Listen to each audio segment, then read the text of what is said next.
নমস্কার ভিউয়ার্স, আজকে ভিডিওতে আমি আলোচনা করব ন্যাশনাল ইনস্টিটিউট অফ টেকনোলজি পুরুতলির তরফ থেকে আসা কতগুলি নন টিচিং পোস্টকে নিয়ে। চলো দেখে নাও এক এক করে পোস্টগুলো কী কী।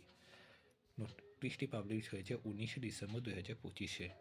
National Institute of Technology Puducherry, এটি কোথায় অবস্থিত? কারাইকাল তিরুভেট্টা কুড়িতে অবস্থিত, যা হলো গভর্নমেন্ট অফ ইন্ডিয়ার একটি সংস্থা, তথা এটি হলো একটি সেন্ট্রাল গভর্নমেন্টের ভ্যাকেন্সি।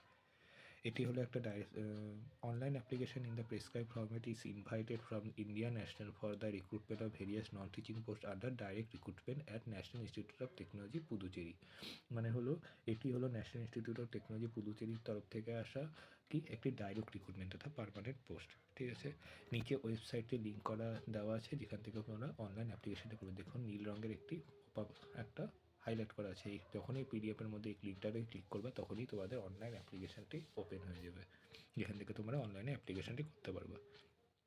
নিচে এক এক করে পোস্টগুলো দেখে নাও। কী আছে? প্রথম পোস্ট আছে ফার্মাসিতে কটি পোস্ট আছে? একটি। এবং এই একটি পোস্ট কার জন্য? শুধুমাত্র ইউআরদের। মানে কি ইউআর মানে সকলেই এখানে অ্যাপ্লাই করতে পারবে। ইউআরদের অ্যাপ্লাই করতে পারে ওবিসি, এসটি, এসসি, ইডাব্লিউএস, সকলে এখানে অ্যাপ্লাই করতে পারবে। এবং ফার্মাসিস্ট কত পোস্ট? লেভেল 5-এর পোস্ট অ্যাজ পার 7 সিবিসি। দ্বিতীয় পোস্টটি কি? স্টেনোগ্রাফার, এটিতেও একটি ভ্যাকেন্সি আছে ইউআরএ, তথা সকলেই অ্যাপ্লাই করতে পারবে। তারপরে সিনিয়র টেকনিশিয়ান, এটাও কত পোস্ট আছে? একটি, এটিও আছে ইউআরএ, এটি হলো পে লেভেল 4-এর পোস্ট। তারপরে কী পোস্ট আছে? টেকনিশিয়ানের দুটি পোস্ট আছে। এবং কার কার জন্য দুটি পোস্ট? একটি ইউআরএ পোস্ট আছে, একটি হলো ওবিসিতে পোস্ট আছে, অর্থাৎ ওবিসি এনসিএল নন ফ্যামিলিয়ারে একটি পোস্ট আছে। তৎ সর্বমোট দুটি পোস্ট আছে টেকনিশিয়ানে, এবং এটি হলো পে লেভেল 3-এর পোস্ট। তারপরে পঞ্চম পোস্টটি হলো জুনিয়র অ্যাসিস্ট্যান্টের পোস্ট।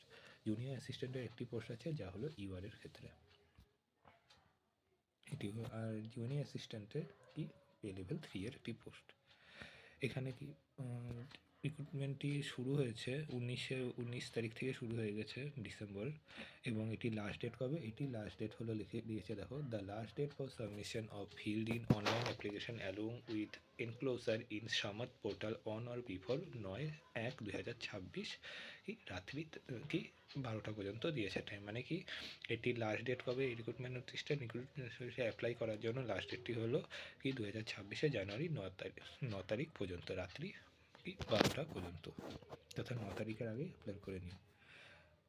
তারপরে কি বলছে? Selection criteria, all application receive by the institution shall be scrutinise and incomplete application will be outrightly rejected. মানে কি কোনো অ্যাপ্লিকেশন যদি ইনকমপ্লিট থাকে তাহলে সেগুলোকে বাতিল করা হবে। Candidate not eligible for the post he বা she apply will not be consider. মানে কেউ যদি কোনো পোস্টের জন্য অ্যাপ্লিকেবল না, মানে এলিজিবল না, সেও যদি সেই পোস্টে একটা অ্যাপ্লাই করে দেবে, তাকে কি করবে? তাকে এখানে কনসিডার করা হবে না সেই পোস্টটির ক্ষেত্রে। তারপরে দেখে নাও selection process, screening of online application receive may be done to restrict the number of applicant to be call for selection process. The institute at its discretion may restrict the number of application to be call for any stage of the selection process. বিশেষ কিছু নেই। তারপরে নিচে এসে যাও। তারপরে কী বলছে? Age limit and applicable relaxation. মানে কি গভর্নমেন্ট অফ ইন্ডিয়া যে, মানে ইউআরদের ক্ষেত্রে তো একটা এজ লিমিট আছেই, কিন্তু গভর্নমেন্ট অফ ইন্ডিয়ার এসসি, এসটি, ওবিসির ক্ষেত্রে যে বয়সে একটা ছাড় দিয়েছে, সেটিও কি এই সিলেকশন প্রসেসের ক্ষেত্রে অ্যাপ্লাই হবে। যথা এসসি এসটিরা 5 বছরের ছাড় পাবে বয়সের ক্ষেত্রে, এবং ওবিসিরা 3 বছর ছাড় পাবে কি বয়সের ক্ষেত্রে, as per government of India. এবং এজ লিমিট কোন কী অনুযায়ী বিবেচনা করবে? Last date of the application, মানে হলো 2026 জানুয়ারি 9 তারিখ পর্যন্ত, 9 তারিখ হলো লাস্ট ডেট, সেই 2026 জানুয়ারি 9 তারিখে তোমার এজ যত হবে সেটি এখানে কি গণ্য করা হবে। তারপরে দেখে নাও, আমি যেটা আগেই বললাম, এসসি এসটিদের ক্ষেত্রে 5 বছরের বয়সে ছাড় আছে, ওবিসি এনসিএলদের ক্ষেত্রে 3 বছরের ছাড় আছে। এটা পিডাব্লিউদের ক্ষেত্রে, পিডাব্লিউ কেউ যদি ইউআর থাকে তার 10 বছরের ছাড় আছে পিডাব্লিউডি, কিন্তু তার যদি এবার ওবিসি এনসিএল থাকে তার 13 বছরের ছাড়। পিডাব্লিউডি প্লাস সে যদি এসসি এসটি থাকে তার 15 বছরের ছাড় আছে। আর এক্স সার্ভিসম্যানদের ক্ষেত্রে ছাড় আছে, এটা পড়ে নিও যারা এক্স সার্ভিসম্যান। আচ্ছা, ডেট অফ বার্থ কীভাবে বিবেচনা করবে? দেখো 5 নম্বর পয়েন্টে কী বলছে?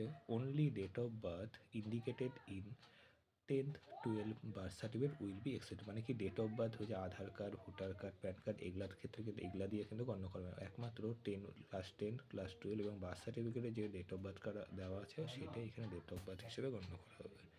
এবং সিলেকশন প্রসেসে কোনো ক্ষেত্রেই এই ডেট অফ বার্থ চেঞ্জ করা যাবে না। এবং তোমার সমস্ত কোয়ালিফিকেশান, এক্সপিরিয়েন্স সকলেই যাতে 2026-এর 2026-এর জানুয়ারি 9 তারিখ বা 9 তারিখের আগে যাতে কমপ্লিট হয়ে থাকে। তারপরে কি বলছে, the candidate are required to apply online the application in the prescribe ফর্মে along with the necessary enclosure from the Samarth website, মানে এই ওয়েবসাইটে গিয়ে তোমাকে অ্যাপ্লিকেশন করতে হবে। এবং এটা বলেছে please do not send the any hard copies of the document বা অ্যাপ্লিকেশন, মানে কি তোমরা যেটা অ্যাপ্লিকেশন করবা সেটার কোনো হার্ড কপি এই ইনস্টিটিউটে পাঠানোর দরকার নেই, অনলি অ্যাপ্লিকেশন করলেই হবে। এবং এই অ্যাপ্লিকেশনের ফি কত বলছে, জেনারেল, আনরিজার্ভ, ওবিসি, এনসিএল এবং ইডাব্লিউএস এর ক্ষেত্রে কি পোস্টে অ্যাপ্লাই করার জন্য অ্যাপ্লিকেশন ফি লাগবে হলো 500 টাকা, এবং এসসি, এসটি, পিডাব্লিউ এবং ফিমেল ক্যান্ডিডেট কি কোনো পয়সা লাগবে না অ্যাপ্লাই করার জন্য। তবে কি বলছে 6 নম্বর পয়েন্টে দেখো, the candidate seeking benefits of reservation under OBC category should be produce the OBC NC certificate issued on or before 1/4/2025, মানে হলো 2025-এর এপ্রিলের 1 তারিখ বা তারপরে যাতে তোমার ওবিসি এনসিএল সার্টিফিকেটটা ইস্যু করা থাকে। তার আগে হলে কিন্তু এখানে ওই ওবিসি সার্টিফিকেট গণ্য করা হবে না, এবং সেই ওবিসি সার্টিফিকেট যাতে সেন্ট্রাল গভর্নমেন্টের ফর্মেটে বানানো থাকে। এবং এক্ষেত্রে ইডাব্লিউএসের ক্ষেত্রে একই বলছে, ইডাব্লিউএসের ক্ষেত্রে কী বলছে, ফিনান্সিয়ালে 2024 থেকে 2025-এর ফিনান্সিয়াল ইয়ারে বানাতে বলছে ইডাব্লিউএস সার্টিফিকেট তথা ইনকাম অ্যান্ড অ্যাসেস সার্টিফিকেট।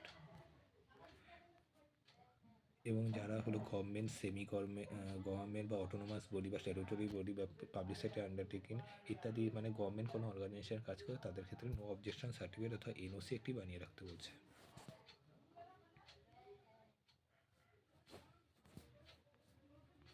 এখানে আর কিছু বিশেষ নেই।